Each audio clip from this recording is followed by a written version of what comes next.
మహోన్నతుడైన దేవాదేవునికి మహిమ ఘనత ప్రభావములు కలుగునుగాక. ప్రభువైన క్రీస్తునామంలో తండ్రైన దేవునికి నా హృదయపూర్వకమైనటువంటి కృతజ్ఞతాస్తుతులను స్తోత్రాలను తెలియజేస్తున్నాను. సత్య మార్గము అనే యొక్క ఆధ్యాత్మిక కార్యక్రమాన్ని ఎంతో ఆసక్తితో వీక్షిస్తున్న నా ప్రియ సహోదరి సహోదరులైన మీ అందరికీ కూడా నా యొక్క ప్రత్యేకమైనటువంటి వందనములను తెలియజేస్తున్నాను. మరి తప్పనిసరిగా మీరు ఏదో ఎపిసోడ్ చూసాం విన్నాం అయిపోయింది అన్నట్టుగా కాకుండా మీరు ఒకే ఒక్క ఫోన్ కాల్ మీరు చేస్తే మమ్మల్ని మీరు ఎంతగానో ప్రోత్సహించినట్లు అనేది ప్రభు పేరట నేను మీకు తెలియజేస్తున్నాను. ఓకేనా? మీరు ఒక్క ఫోన్ కాల్ చేసి మీరు మాతో మాట్లాడండి. అది మీరు భారము అని అనుకోరని నేను అనుకుంటున్నాను. ఎందుకంటే ఈ పని చేయడం నిజంగా నాకు చాలా భారభరితమైన పనే. ఈ భారభరితమైన పని అయినా సరే దేవుని ఎడల నాకు కలిగిన మక్కువను బట్టి ఈ పనిని పరిచర్యను కొనసాగించడానికి నేను నా శాయశక్తిలా ప్రయత్నం చేస్తున్నాను. కనుక నేను మీ నుండి కోరుకునేది ఏంటంటే ఒక్క ఫోన్ కాలు, ఒక్క చిన్న ప్రోత్సాహాన్ని ప్రేమతో మీ నుంచి కోరుకుంటున్నాను. తప్పనిసరిగా ఈ యొక్క ప్రసంగమైన వెంటనే మీరు నాకు ఫోన్ చేస్తారని నేను ఆశ కలిగి ఉన్నాను. Thank you. కొద్ది నిమిషాలు దేవుని వాక్యాన్ని ధ్యానిద్దాం. దేవుని వాక్యాన్ని ధ్యానించే ముందుగా చిన్న ప్రార్థన చేసుకుందాం. పరిశుద్ధుడును గనుడునైన మా ప్రియ పరలోకపు తండ్రి, మీ గ్రంథం నుండి కొన్ని విషయాలు మేము ధ్యానించుండగా వినగలిగే చెవులు, గ్రహించగలిగే మనస్సును నీ బిడ్డలకు దయచేయండి. మీ మాటలను వివరించడానికి కావలసిన జ్ఞానమును నాకు దయచేయండి. ఈ పని పరిచర్య అంతటిలో మీరు మాకు తోడే ఉండమని ప్రభువైన క్రీస్తు వారి పేరట ప్రార్థించి వేడుకొనుచున్నాము తండ్రి, ఆమేన్. ఓకే, కొద్ది నిమిషాలు దేవుని వాక్యాన్ని ధ్యానిద్దామండి. మరి ఈరోజు నేను ఎంచుకున్న వచనం యెషయా గ్రంథము 7వ అధ్యాయము 10-11 వచనాలను మనం చదువుదాం. ఓకేనా? యెషయా గ్రంథము 7వ అధ్యాయము 10-11 వచనాలు. యెహోవా ఇంకను ఆహాజునకు ఇలాగు సెలవిచ్చెను. యెహోవా ఇంకను ఆహాజునకు ఇలాగు సెలవిచ్చెను, నీ దేవుడైన యెహోవా వలన చూచెను నడుగుము. ప్రవక్త అయిన యెషయా ద్వారా ఆహాజుతో దేవుడు మాట్లాడుతున్నాడు. నీ దేవుడైన యెహోవా వలన ఒక చూచును అడుగు. ఓకేనా? ఒక చూచును అడుగు. అది పాతాళమంత లోతైనా సరే, ఊర్ధ్వలోకమంతా ఎత్తైనా సరే. ఓకేనా? ఒక చూచును అడుగు. ఎందుకు ఈ చూచిన? 7వ అధ్యాయము 1 వచనాలకు మనం వెళ్తే, యోధా రాజైన ఉజ్జియా మనవడును యోతాము కుమారుడైన ఆహాజు దినములలో, యోతాము కుమారుడైన ఆహాజు దినములు. ఈ ఆహాజు ఎవరంటే ఉజ్జియా మనవడు, ఉజ్జియా యొక్క మనవడు. ఓకేనా? ఇతని యొక్క దినాలలో సిరియా వారు, ఓకేనా, సిరియా రాజైన రెజీనును, ఇశ్రాయేల్ రాజు అయిన రెమల్యా కుమారుడైన పెకాహును యుద్ధము చేయవలని యెరూషలేము మీదకు వచ్చిరి, కానీ వారి వలన కాకపోయాను. యెరూషలేము మీద యుద్ధం చేయాలి, ఆహాజును ఓడించాలి. ఆహాజుని యెరూషలేము మీద రాజుగా ఉంచకూడదు. మరొక ఎవరినో ఈ యొక్క యెరూషలేమునకు రాజుని చేయాలి, యెరూషలేము యొక్క ప్రాకారాలు కూల్చాలి. ఇటువంటి ఆలోచనలు కలిగి ఉన్నారు ఈ సిరియా రాజైన రెజీను, ఆయనతో ఉన్న బృందం అన్నమాట. అయితే దేవునికి బిడ్డలారా, చాలా జాగ్రత్తగా ఈ సంగతులను మీరు ఆలోచన చేయాలి. ఓకేనా? ఎప్పుడైతే వీరు ఎలాగున్నారో వారి వలన యెరూషలేమును జయించడం అనేది, యెరూషలేము మీద వారు నాశనాన్ని కలగజేయడం అనేది వారి వల్ల కావట్లా. వారి వల్ల కాకపోయేసరికి ఈ సిరియా వారు ఎవరిని ఎన్నుకున్నారంటే ఎఫ్రాయిము వారిని ఎన్నుకున్నారు. ఎఫ్రాయిములతో ఎఫ్రాయిములను తోడు చేసుకున్నారు. మన వల్ల అవ్వట్లేదు, ఈసారి కొడితే కనుక తప్పనిసరిగా యెరూషలేమును మనం కొట్టాలి అని ఎఫ్రాయిము వారిని ఏర్పాటు చేసుకున్నారు. ఇక్కడ మనం గమనించినట్లయితే ఈ మీదకి వచ్చేది ఎవరు? ఇశ్రాయేలు, ఎఫ్రాయిములు అందరూ కూడా ఇశ్రాయేలు గోత్రాల వారే కదా. ఇశ్రాయేలు గోత్రాల వారైనప్పటికీ కూడా ఎవరి మీదకి రావడానికి చూస్తున్నారు? ఈ సిరియా రాజైన రెజీనును వాడు ఏం చేస్తున్నాడండి? రెజీనును వీళ్ళని ప్రేరేపించి వీళ్ళ సహోదరుల ద్వారానే ఈ యొక్క ఆహాజును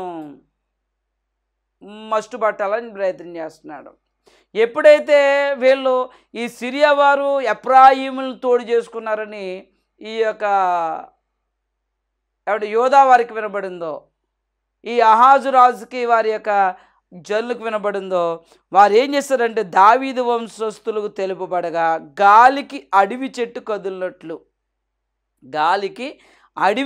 కదిలినట్లు వారి హృదయములు, వారి యొక్క జనుల హృదయములను కదిలను.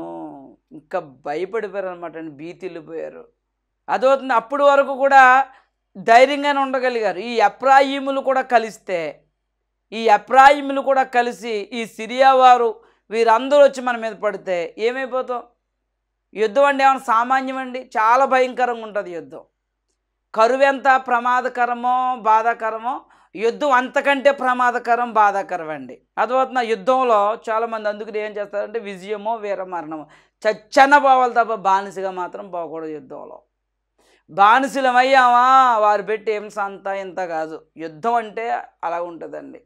ఇంకా చిన్న చితగా అండి ఇంకేం చూడరన్నమాట, అంత భయంకరంగా ఉంటుంది. శత్రువు అనేవారు ఎవరినైనా సరే, ఆ శత్రు రాజ్యానికి చెందిన వారిని ఎవరినైనా సరే నిర్దాక్షిణ్యంగా చంపేస్తారు. అవునా కదండి? చాలా సందర్భాల్లో మనం వింటూ ఉంటాం, గర్భిణీలను కూడా కనికరించరు. ఆ గర్భిణీలను కూడా ఆ గర్భాలను చీల్చి పిండాలను బయటికి లాగేసేంత కిరాతకులు శత్రువులు. యుద్ధం అంటే అంత భయంకరంగా ఉంటుంది అన్నమాట. ఒకరండి, అటువంటి యుద్ధం జరగబోతుంది. వీరందరూ కూడా ఒకరినొకరు తోడు చేసుకుని ఈ యొక్క ఆహాజు మీదకి రాబోతున్నారు అని ఈ యొక్క దావీదు వంశస్థులు విన్నప్పుడు ఒక అడవి గాలికి చెట్టు కదిలినట్లుగా వారి హృదయాలు, వారి జనుల హృదయాలు కదిలిపోయినట్టు చాలా భయపడ్డారు, చాలా ఆందోళన చెందారు. అయ్యో ఏంటి మన పరిస్థితులు అనుకున్నారన్నమాట అండి. ఒకనా దేవునికి బిడ్డలారా, ఒకసారి మనం ఆలోచించేది ఏంటి మన పరిస్థితులను భయపడినప్పుడు. 3వ వచనం చదివినప్పుడు యెహోవా యెషయాతో ఇలాగూ సెలవిచ్చాను. యెషయా గారి ప్రవక్త, మనం చదువుతున్నది యెషయా గ్రంథం కదండి. ప్రవక్తని యెషయాను పిలిచాడు. యెషయాను పిలిచి ఆయనతో ఇలా సెలవిచ్చాడట. ఏమని చెప్తున్నాడో చూడండి. ఆహాజును ఎదుర్కొంటకు నీవును నీ కుమారుడైన శయర్యాషూబును చాక్రేవు మార్గమున పైకోనేటి కాలువ కడకపోయి అతనితో ఇలాగు చెప్పుము, భద్రము సుమి, నెమ్మలించుము, పొగరాజుచున్న ఈ 2 కొరకంచుల కొనలకు ఇలాగే సిరియనులు, అలాగే ఎఫ్రాయిములు, ఈ 2 కొరకంచుల కొనలకు మీరు ఏం చేయొద్దు, జడియొద్దు అని చెప్తున్నాడు దేవుడు. అండ్ భయపడకుండా ఎలా ఉంటారు చెప్పండి? అప్పటికి వారి హృదయాలు ఏమైపోయినాయంట? ఏమంటే గాలికి అడవి చెట్టు కదిలినట్లుగా వారి హృదయాలు కదిలిపోతున్నాయి కదా. దేవుడు యెషయా ద్వారా ఏం చెప్తున్నాడంటే భయపడొద్దు, జడకండి. మీకు అర్థమవుతుందా? జడవద్దు, భయపడొద్దు అని చెప్తున్నాడు చూడండి. ఓకేనా? ఆ కోపాగ్నికి మీరు జడవకండి.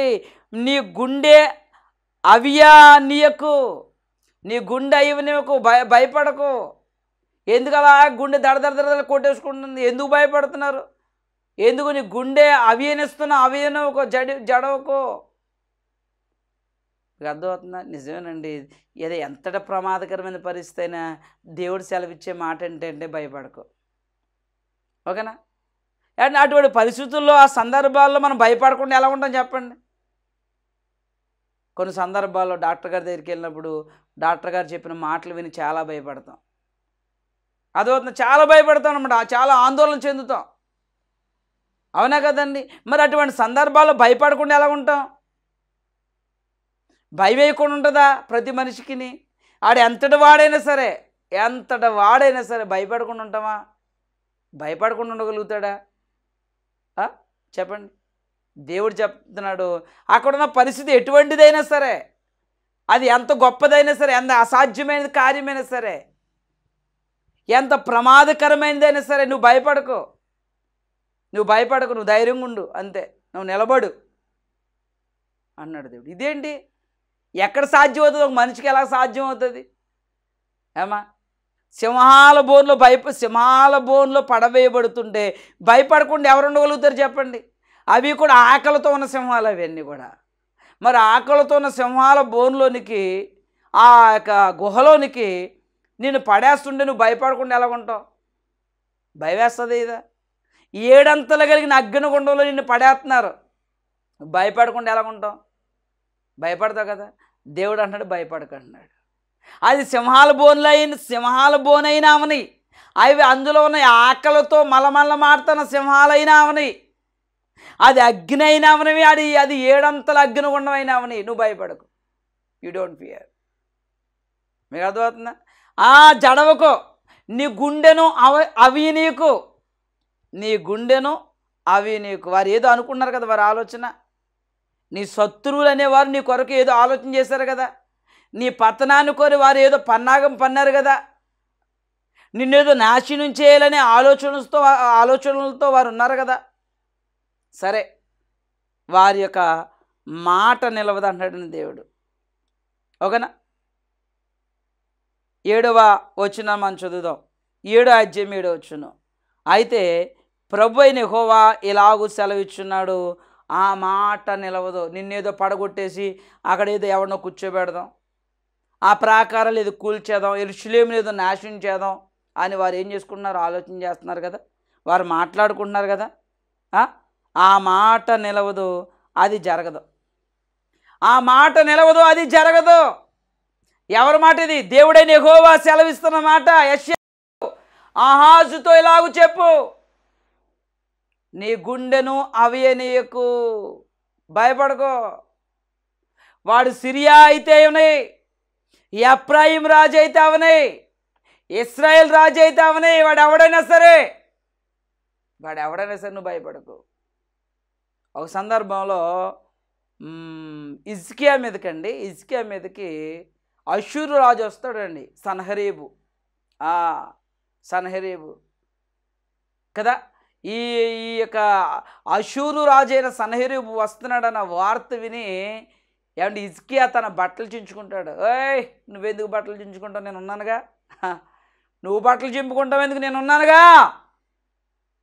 వాడు వస్తాను యెరూషలేములో అడుగు పెడతానన్నాడు కదా, రాడాడు. అసలు పట్టణంలో అడుగు పెట్టాడు, బురిజు కట్టాడు, దాన్ని ముట్టడు వేయడు. ఏ మార్గాన్ని వస్తాడు ఆ మార్గాన్ని వెళ్ళిపోతాడు అన్నాడండి హిజ్కియాతోటి. ఏ మార్గాన్ని వస్తాడు ఆ మార్గాన్ని వెళ్ళిపోతాడు వాడు. ముట్టడి దిబ్బు కట్టాడు, ఒక బురుజైనా నిలవబెట్టాడు. ఆడు అసలు ఆ పట్టణంలోనే అడుగు పెట్టాడు, వచ్చిన మార్గాన్ని వెళ్ళిపోతాడు అన్నాడు. అంతే. యుద్ధం ఏమైనా చేయాలా? సైన్యం ఏమైనా కావాలి? ఏం అక్కర్లా. నువ్వు ఆ ఏర్పాట్లు ఏవి చూసుకొని అవసరం లేదు కూడా. ఓకేనా? నేనున్నాను, నువ్వు భయపడకన్నాడు అంతే దేవుడు హిజ్కియాతోటి కదా.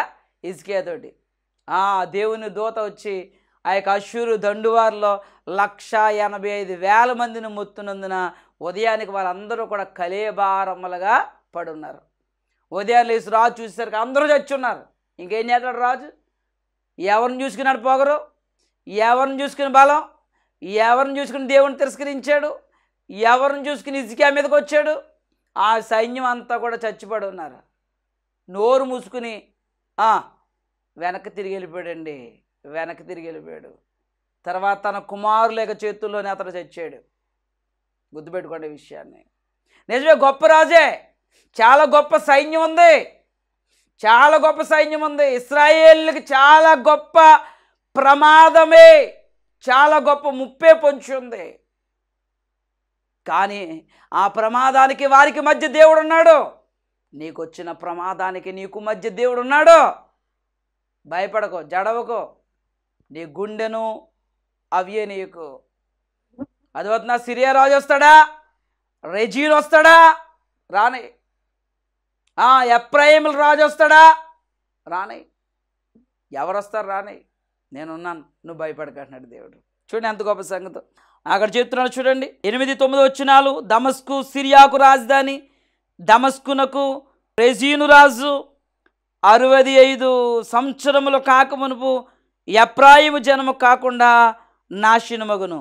సమ్రోను ఎఫ్రాయిమునకు రాజధాని, సమ్రోనుకు రమల్యా కుమారుడు రాజు. మీరు నమ్మకుండిన ఎడల స్థిరపడకుందురు. ఇది నమ్మశక్యంగా లేకపోవచ్చేమో, నేను చెబుతున్న మాటలు మీకు నమ్మశక్యంగా లేకపోవచ్చేమో. మీరు నమ్మకపోతే స్థిరపడకుందురు, మీరు నమ్మితే స్థిరపరచబడతారు. సరే, ఈ మాట జరుగుతుందో జరగదో నువ్వు సందేహిస్తున్నావేమో, జరుగుతుందో జరగదో అని నువ్వు సందేహిస్తున్నావేమో. అయితే నువ్వు ఒక సూచన అడుగు. ఇది జరుగుతుంది అనడానికి నేను ఒక సూచన చూపిస్తాను కదా. ఇది జరుగుతుంది అనడానికి నేను ఒక సూచన చూపిస్తాను. నువ్వు ఒక సూచన అడుగు. అది ఊర్ధ్వలోకం అంత ఎత్తైనా, పాతాళం అంత లోతైనా సరే నీకు ఆ సూచన నేను చూపిస్తాను అన్నాడండి. ప్రవక్త యెషయా ద్వారా దేవుడు ఆహాజుతో మాట్లాడాడు, సూచన చూపిస్తా అన్నాడు. నిజమే, హిజ్కియాకు మరణకరమైన రోగం కలిగినప్పుడు దేవునికి ప్రార్థన చేశాడు. ఆ ప్రవక్త వచ్చి మరలా ఇదిగో నువ్వు కన్నీళ్ళు విడవడం దేవుడు చూశాడు. ఇంకొక 15 సంవత్సరాలు దేవుడు నీకు ఆయుష్కాలాన్ని ఇస్తున్నాడు. దానికి సూచన ఇదే. ఆహాజు ఎండ గడియారం, ఆహాజు ఎండ గడియారం యొక్క నీడ 10 మెట్లు ఎక్క చేస్తాడు దేవుడు. చూడు, మరలా సమయం వెనక్కి వెళ్ళిపోద్ది. సమయం జరిగిపోయింది కదా, దాన్ని మరలా వెనక్కి చేస్తాడు దేవుడు. దానికి ఇదే యెహోవా నీకు ఇచ్చే సూచన. ఆ సూచన చూసినప్పుడు ఎస్, దేవుడు చెప్పిన మాట వాస్తవం, అది జరిగి తీరుతుంది. ఆ సూచన బట్టి నమ్మగలిగాడు. ఈరోజు ఆహాజు కూడా ఒక సూచన ఇస్తానన్నాడు. సూచన అడుగు, నువ్వేం అడుగుతావా? నీకు ఒక సూచన నేను చూపిస్తాను. అది ఊర్ధ్వలోకం అంత ఎత్తైనా, పాతాళం అంత లోతైనా సరే ఆ సూచన ఏదో నీకు చూపిస్తానని చెప్తే అప్పుడు ఆహాజు అన్నాడండి, నేను దేవుణ్ణి అడగను అన్నాడండి. ఎంత గొప్ప సంగతో చూడండి. దేవుడే అవకాశం ఇచ్చినా ఓ సూచన అడుగు నేను చూపిస్తానంటే ఆహాజు అంటున్నాడు, నేను అడగను, నేను దేవుని శోధించను అంటున్నాడు. అబ్బా, చాలా మంచోడండి ఈయన. ఒకని చాలా మంచోడు. నేను అడుగుతున్నాను, ఈరోజు దేవుడిని ఎంతలా శోధిస్తున్నారో తెలిసిన మనుషులు. నిజంగా నువ్వు దేవుడు అయితే వర్షాన్ని ఆపే, నిజంగా నువ్వు దేవుడు అయితే ఎండ కాయించే, నిజంగా నువ్వు దేవుడు అయితే మా కోత కోసే, నిజంగా నువ్వు ఏంటి వీళ్ళు కోత కోసైతే దేవుడా? ఆ సాతాను టైప్ అనమాట వీళ్ళందరూ కూడానండి. వీళ్ళు ఇలాగ అడిగేవారు, ఇలాగ అనుకునేవారు అందరి యొక్క హృదయాలు ఎవడున్నాడో తెలుసా? సాతాండే ఉన్నాడు అంటాను నేను. అసలు ఎందుకో తెలుసా? ఆ రోజు యేసుక్రీస్తు ప్రభువారు 40 దినాలు ఉపవాసం ఉండి, ఓకేనా, ఉపవాసం ఉండి ఆకలిగా ఉన్నప్పుడు అపవాది వచ్చేవన్నాడు, నిజముగా నీవు దేవుని కుమారుడు అయితే ఈ రాళ్ళను రొట్టెలుగా చేసుకు తిను అన్నాడండి. నీవైతే అయితే ఆడనమాట, ఆ టైపే. ఆ నీలోను దూరడు గనక దేవుడు అయితే, నిజమైన దేవుడు అయితే అది చెయ్యి, ఇది చెయ్యి. ఏం చేసేయాలి ఇప్పుడు దేవుడు? ఏం సూచనలు చూపించాలి? నాకు దర్శనం ఇయ్యి, నా కల్లో కనబడు, నాకు సూచన చూపించు, ఒక శుభకరమైన ఆనవాళ్ళు ఇవి అంటాం మనం ఈరోజు. అవునా కదండి? ఏం కోరుతున్నావు? సూచన. ఆహాజ్ అయితే ఏమన్నాడంటే, నేను కోరను, నేను అడగను, నేను దేవుని శోధించను, నేను దేవుని శోధించను. ఈరోజు శోధకులు ఎక్కువైపోయారు, దేవుని శోధించేవారు ఎక్కువైపోయారు. దేవుని గద్దించేస్తున్నారు, దేవుని బెదిరించేస్తున్నారు, దేవుని భయపెట్టేస్తున్నారు. అబ్బోబ్బోబ్బోబ్బో, అదవుతుందండి. అయ్యగారులు గొప్ప సంగతి చూస్తున్నట్లయితేనండి, ఇంకా దేవుడు కాదు, దేవుని మరిపించేశారు అంతే. వీళ్ళందరూ కూడా దేవుని కనుమరుగు చేశారు, దేవుని కనుమరుగు చేశారు. ఈరోజు కూడా దేవుని మీద నమ్మకం లేదు, అయ్యగారుల మీద నమ్మకం. అదవుతుందండి. అయ్యగారుల మీద నమ్మకం. ఫలానా అయ్యగారు, ఫలానా సాల, ఫలానా స్వస్థాల, ఫలానా అయ్యగారు, ఫలానా అమ్మగారు ఆవిడ ఊతున్నారంట, ఈయన గిల్లుతున్నాడంట, ఆయన గోగుతున్నాడంట, ఆయన బూడిదేస్తున్నాడంట, ఈయన నీళ్ళేస్తున్నాడంట. ఇదే కదండి ఈరోజు ఎక్కువ ఫేమస్. ఎవరు ఫేమస్ అవుతున్నారు? ఇటువంటివే కదండి ఈరోజు ఎక్కువ లోపల్లో క్రైస్తవ్యంలో ఎక్కువగా ట్రెండ్ అవుతున్నాయి. ఇవే కదా. ఫలానా అయ్యగారు, ఆయన ప్రార్థన చేస్తే, ఈయన చెయ్యితే, ఆయన గోకితే, ఈయన గిల్లితే, ఇలా జరుగుతుంది, అలా జరుగుతుంది. దేవుడి మీద నమ్మకం పోగొట్టారు మొత్తం అంతా కూడా. అయ్యగారుల మీద అమ్మగారుల మీద ఉన్న నమ్మకం, అయ్యగారుల మీద అమ్మగారుల మీద ఉన్న భక్తి ఈరోజు ప్రభు మీద లేదు, దేవుని మీద లేదు, దేవుని యొక్క వాక్యం మీద లేదు. చాలామంది బైబిళ్ళు కూడా అట్టుకెళ్ళడం మానేసి ఉంటారు. ఈ నూనె బుడ్లు, ఆ కచ్చీపులు, ఆ తలగాళ్ళు, దుప్పట్లు, రగ్గులకే టైం సరిపోతుందండి, ప్లేస్ సరిపోతుంది. బైబిళ్ళు కూడా ఉండట్లేదు చాలామంది దగ్గర. అదో బైబిల్ని పూర్తిగా మరిపించేసాడు అపవాది ఈ దరిద్రపు బోధకులు బోధనలు బట్టి. బైబిల్ చదవట్లేదు సర్వసాధారణంగా చాలామంది. గుర్తుపెట్టుకోండి, దేవుని శోధించేవారు ఉన్నారేమో. ఓకేనా? మనుషులను శోధించడం చాలదన్నట్టు చాలామంది ఏం చేస్తారంట, దేవుణ్ణి కూడా విసిగించేస్తారంట. 12వ వచనం చదువుదాం. 12వ వచనం, ఆహాజ్ అంటున్నాడు, నేను అడుగును యెహోవాను శోధించనని చెప్పగా అతడు ఇలాగూ చెప్పాను, దావీదు వంశస్థులారా వినుడి, మనుషులను విసిగించుట చాలదనుకుని నా దేవుని కూడా విసిగింతురా. ఏమంటే దేవుని కూడా మనుషుల్ని విసిగిస్తున్నారు, ఆఖరికి ఎవరిని కూడా విసిగించేస్తున్నారంటే దేవుని కూడా విసిగించేస్తున్నారు. ఇర్మీయా గ్రంథంలో అంటాడు, అసలు తోచని ఆలోచన వారు చేస్తున్నారు. అసలు నేను నియమించింది, దేవుడు నియమించిన కట్టడలు ఉన్నాయి ఈ రోజున క్రైస్తవ సమాజంలో. బైబిల్ చెప్పని ఉన్నాయి చూడండి ఎక్కువ. బైబిల్కి వారు చేసే వాటికి ఏం సంబంధం ఉండదు అండి. బైబిల్ చెప్పేదానికి వారు చేసే వాటికి ఏం సంబంధం ఉండదు చూడండి. దేవుడు నియమించింది, దేవునికి తోచంది, దేవుడు నియమించిన కార్యక్రమాలు ఈరోజు చాలా జరుగుతున్నాయి క్రైస్తవ సమాజంలో. చాలా జరుగుతున్నాయండి. ఎంత భయంకరంగా జరుగుతున్నాయండి, అంత భయంకరంగా జరుగుతున్నాయి. మనుషుల్ని విసిగించడం చాలదన్నట్టు కూడా ఈరోజు దేవుణ్ణి కూడా విసిగించేస్తున్నారు. దేవుడు కూడా బొమ్మ వేశారు అంతే. అండ్ యేసుక్రీస్తు ప్రభువారి బొమ్మ, తండ్రి బొమ్మ వేశారు. ఆత్మనింపం ఇంకా ఎప్పుడు కూడా పావురమే కదా. ఆ పావురం తెల్ల పావురమే పరిశుద్ధాత్ముడు. ఇంకా ఎలా మార్చేశారో చూడండి, ఎలా మార్చేశారు. దేవునికి బిడ్డలారా చాలా జాగ్రత్తగా ఆలోచించేయండి. అంటే ఎంత భయంకరమైన పరిస్థితికి ఈరోజు దిగజారిపోయారో వారికి అర్థం అవట్లా. గమనించండి, చాలా జాగ్రత్తగా ఆలోచించేయండి. 15వ వచనం చదువుదాం. 15వ వచనం, కీడును విసర్జించుటకును మేలును కోరుకున్నటకును కన్యక గర్భవతి కుమారుని కొండ వచ్చింది ఇమ్మానుయేలు పేరు పెడతారు.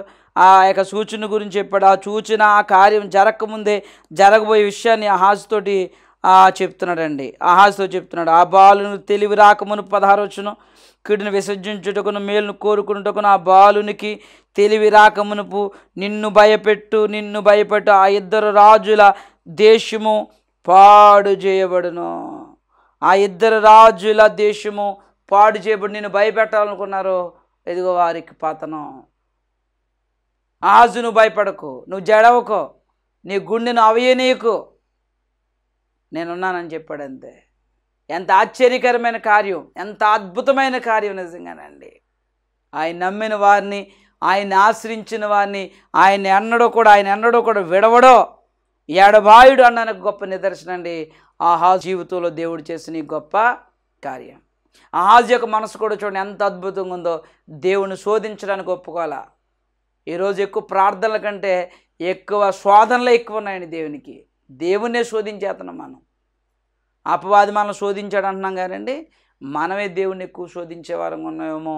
ఒక్కసారి మనం పరిశీలన చేసుకోవాలి. ఒకవేళ ఏదైనా సూచన కావాలి అంటే నీకు యేసుక్రీస్తు కంటే, ఆయన మరణ సమాధి పునరుత్థానాల కంటే ఇంకంతకంటే సూచన ఏం కావాలి? ఇంకంతకంటే రుజువు ఏం కావాలి? దేవుడు నీ జీవితంలో గొప్ప కార్యం చేయగలడో అనడానికి. ఎందుకంటే నీ కొరకు నా కొరకు తన కుమారుడిని క్రీస్తునే బలిదానముగాను అర్పణగాను అర్పించాడు అంటే అంతకంటే గొప్ప కార్యం ఏం చేయగలగాలి? అంతకంటే సూచన ఏం కావాలి? దేవుడు నీ ఎడల తన ప్రేమను వెల్లడపరిచాడటండి. ఎలాగ వెల్లడపరిచాడు దేవుడు తన ప్రేమను మన ఎడల? మనం ఇంకొన్ని పాపులమై ఉండగా క్రీస్తు మన కొరకు చనిపోయాను. దేవుడు తన ప్రేమను వెల్లడపరిచాడు. ఇంకా దేవుని ప్రేమను శోధిస్తావా? ఇంకా దేవుని యొక్క ప్రేమను పరిశోధిస్తావా? ఇంకా దేవుని యొక్క ప్రేమను సందేహిస్తావా? అనుమానిస్తావా? దేవుని శక్తిని అనుమానిస్తావా? నమ్ముతావా? ఆహాజు నమ్మాడు. నేను సూచనలు నాకు అటువంటి ఏం వద్దు, దేవుని నమ్ముతున్నాను, ఐ బిలీవ్ ఇన్ గాడ్, అంతే. ఎంత గొప్ప సంగతి అండి నిజంగా. మరి అటువంటి భక్తి సంబంధమైన జీవన విధానం ఈరోజు మనలో ఎంతమందికి ఉందో ఒకసారి ఆలోచన చేయండి. నిజమే, అందరూ చుట్టుముట్టుకుని వచ్చారు ఆహాజు మీదకి, కానీ దేవుడు ఉన్నాడుగా నీ పక్షాన. దేవుని పక్షాన యుద్ధం చేయగలిగిన వాడు దేవుడు ఉన్నాడు కదా. అలా ఒక సందర్భంలో ఆశా ప్రార్థన చేస్తాడు, మరొక సందర్భంలో యెహోషాపాతు ప్రార్థన చేస్తాడు. వారి విషయంలో కూడా దేవుడు కృప చూపించాడు. అదవుతుందండి. యెహోషువ ప్రార్థన చేస్తాడు. యెహోషువ సూర్యచంద్రులను ఆపమంటే ఆపుతాడండి దేవుడు. ఆ శత్రువుల మీద యుద్ధానికి వెళ్ళినప్పుడు వారి మీద విజయం కావాలి నాకు తండ్రి, నువ్వు సూర్యచంద్రులను ఆపమంటే ఆపుతాడు. తన కుమారుని క్రీస్తును బలిదానంగాను అర్పణగాను అర్పించి ఆయన మృతుల్లోంచి తిరిగి లేపాడు. ఇంకేం కావాలి నిదర్శన? దేవుడు నీ విషయంలో గొప్ప కార్యం చేయగలడు అనడానికి.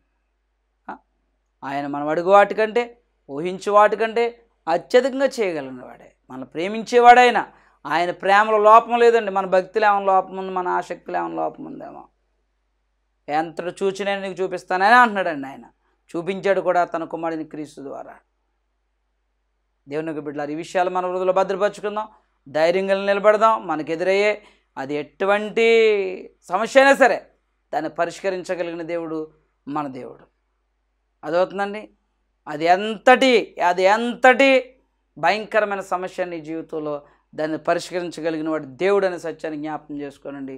దేవుడు మిమ్మలను, మీ కుటుంబాల బిడ్డలను దీవించి ఆస్వాదించునుగాక. ఈ సందర్భము ద్వారా మన ఆత్మ సంబంధమైన జీవితాలను బలపరుచుకుందాం. ప్రార్థన చేసుకుందాం. పరిశుద్ధుడైన మా ప్రియ పరలోకపు తండ్రి, మీ ఘనమైన విలువైన ఉన్నతమైన నామమును బట్టి మీకు స్తోత్రములు నాయన. గడిచిన దినములు క్షణములన్నీ కూడా నీ బలీయమైన రెక్కల కింద మీరు మమ్మల్ని భద్రపరిచారు, క్షేమంగా సురక్షితంగా ఉంచారు. ఈ దినం ఈ క్షణం మేము సజీవులుగా క్షేమంగా ఉన్నాము అంటే అది మా ధనం వల్ల బలం వల్ల కలిగింది కాదు, కేవలం మీ కృప. ఇటు కృపను మీరు మాకు అనుగ్రహించినందుకు స్తోత్రాలు. విత్తబడిన వాక్యము మా అందరికి వినికిడిలో ఫలభరితంగా ఆశీర్వాదకరంగా ఉంచండి. విని మర్చివారంగా కాకుండా విని వాక్యానుసారంగా ప్రవర్తించువారముగా మేము ఉండగలిగే కృపను మీరు మాకు దయచేయండి. దాని సత్య మార్గమును ఈ యొక్క ఆధ్యాత్మిక కార్యక్రమాన్ని నిరంతరాయంగా మీరు కొనసాగింపచేయండి నాయన. యాజమాన్యాన్ని దీవించండి. తన ఈ ప్రార్థనలు ఏకీవిస్తున్న బిడ్డలు ఎవరెవరు ఏ అవసరతలు అక్కర్లు కలిగి ఉన్నారో మీరు ఎరుగుదు తండ్రి. వారి అవసరతను తీర్చగలిగిన సమర్థుడైన దేవుడు అని మేము నమ్మచ్చు. మా ప్రభువును రక్షకుడైన క్రీస్తు వారి పేరట మిక్కిలి వినయపూర్వకంగా ప్రార్థించి వేడుకొనుచున్నాము మా ప్రియ పరలోకపు తండ్రి. Amen. Amen. God bless you all of you. దేవుడు మిమ్మల్ని, మీ కుటుంబములను, బిడ్డలను దీవించునుగాక. ఆమేన్.